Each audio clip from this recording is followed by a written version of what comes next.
क्या आपको लगता है कि पाकिस्तान की बौखलाहट, घबराहट पीओके के नाम से ज्यादा थी? उसका ये रिएक्शन या आतंकवादियों को भेजना, ये हमला करना, या अब इसके बाद जो भारत काउंटर अटैक करेगा या जिसकी तैयारी के साथ भारत अभी चर्चा कर रहा है कि आगे वो क्या करने वाला है, पाकिस्तान के लिए वो ज्यादा मुश्किल होगा? पूर्णिमा जी, ये सारे फैक्टर्स हैं। साथ में ये फैक्टर भी है कि बांग्लादेश में पाकिस्तान एक्टिव हो गया है और चीन से भी इनको थोड़ा बहुत सपोर्ट मिल रहा है। और सबसे बड़ी बात ये है कि सियानी बिल्ली खंबा नोचे। जब पाकिस्तान की खुद की हालत खस्ता है तो आर्मी यही काम करेगी जो कर रही है, एक्सटर्नल काम करेगी जो कर रही है। और पूर्णिमा जी, मैं बहुत खुश हूं आपके चैनल पे बात सुन के, आपकी बातें, आप काफी डीप रिसर्च है आपकी। मेरी छोटी सी गुजारिश है आपसे, देखिए, कार्यपालिका, न्यायपालिका, विधायिका, तीन स्तंभ तो हम जानते हैं, कॉन्स्टिट्यूशन में, संविधान में है। और चौथा पिलर जो है मीडिया है।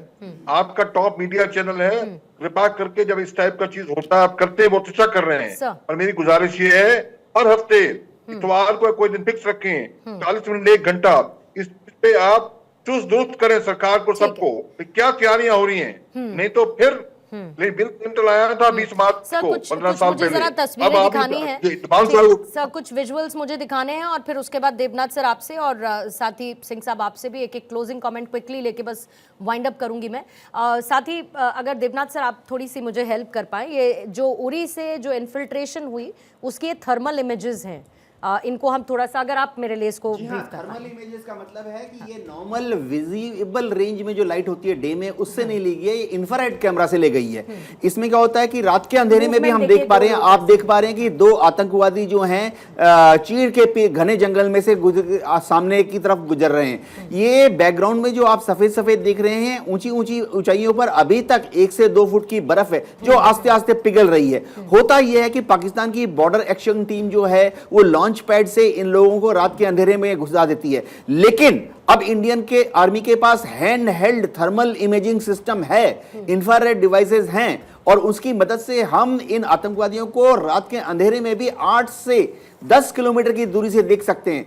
आप जो देख रहे हैं ये सिर्फ शुरुआत है, इसके बाद आप देखेंगे कि इन्हीं थर्मल इमेजिंग सिस्टम पर लॉन्ग रेंज स्नाइपर राइफल लगी होती है, जिसको जीरो इन करके 3 किलोमीटर की दूरी से ही इन दोनों को ढेर किया जा सकता है, जो कि हमने असल में करके दिखाया। इन दोनों को मार डाला गया। ये दोनों अभी जन्नत में हैं 72 हूरों के साथ।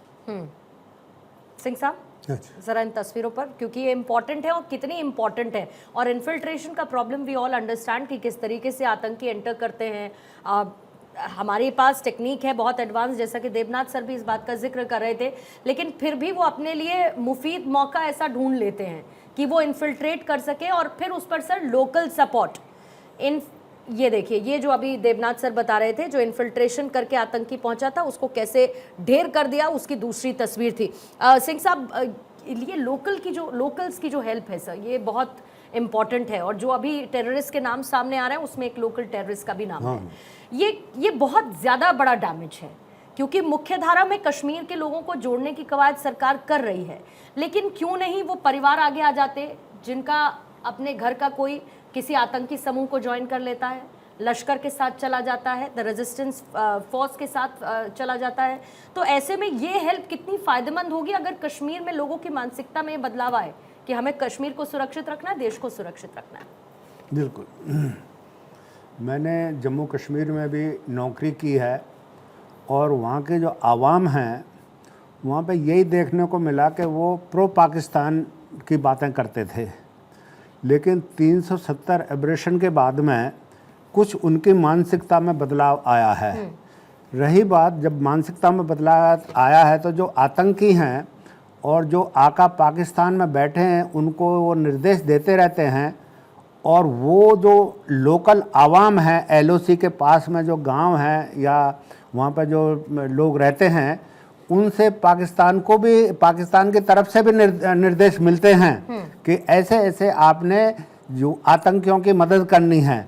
लेकिन हमारे पास जो एडवांस टेक्नोलॉजी है, जैसे कि देवनाथ जी ने बताया कि हमारे पास एडवांस टेक्नोलॉजी से हमने चुन चुन करके इनको हमने जन्नत में पहुंचाया है। तो उस तरह से एडवांस टेक्नोलॉजी के माध्यम से मैं यही आपके चैनल के माध्यम से कहना चाहूँगा कि उसका हम पूरा उपयोग करें, ठीक। उपयोग करके और इस आतंकवाद को हम ख़त्म करें। और जो लोकल रेजिडेंट्स हैं या लोकल आवाम है वहाँ का J&K का, उनको भी हम चिन्हित करें, उनको भी हम पहचानें कौन इनकी मदद करता है और उनको भी हम जो है सबक सिखाएं। ठीक है। साथ के साथ हम पाकिस्तान को भी एक उस टाइप से एंड ऑफ द टेररिज्म के लिए हमें कुछ ठोस कदम उठाने चाहिए और वो कदम ऐसे होने चाहिए जैसे हमने बालाकोट में उठाया सर, था। एडवांस टेक्नोलॉजी हमारे पास एयरक्राफ्ट हैं, लेटेस्ट एयरक्राफ्ट हैं, मेराइन्स हैं, सबमरीन्स हैं और हमारे पास हथियार हैं, उनका उपयोग ठीक है, करके जल्दी से, पाकिस्तान को अच्छा सबक सिखाया जाए।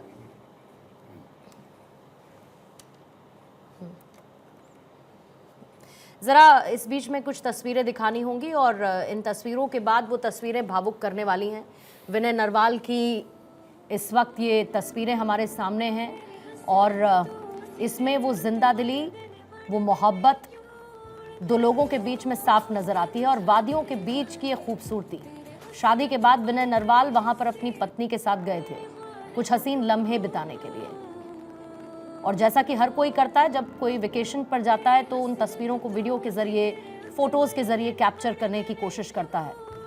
इसके बाद की तस्वीरें भी हमने देखी, विनय नरवाल ताबूत में तिरंगे से लिपटे हुए, नेवल ऑफिसर लेफ्टिनेंट विनय, और कैसे उनकी पत्नी उस ताबूत से लिपटकर रोती बिलखती हुई नजर आई। ये तस्वीरें दुख देती हैं, लेकिन ऐसी तस्वीरें दोबारा से ना देखने को मिले, ना इनको बताने की ज़रूरत पड़े, इसी बात की उम्मीद की जा सकती है और सरकार इसको लेकर कोई ठोस कदम उठाए, ये बहुत ज़रूरी है। Need of the hour. बहुत बहुत शुक्रिया अचल सर, मेरे पास समय इतना ही था। मौसमी सचदेव हमारे साथ जुड़ी थी, JP Singh sir, BK Khanna साहब, भूषण दीवान जी और साथी UK देवनाथ सर, आपका भी शुक्रिया चर्चा का हिस्सा बनने के लिए।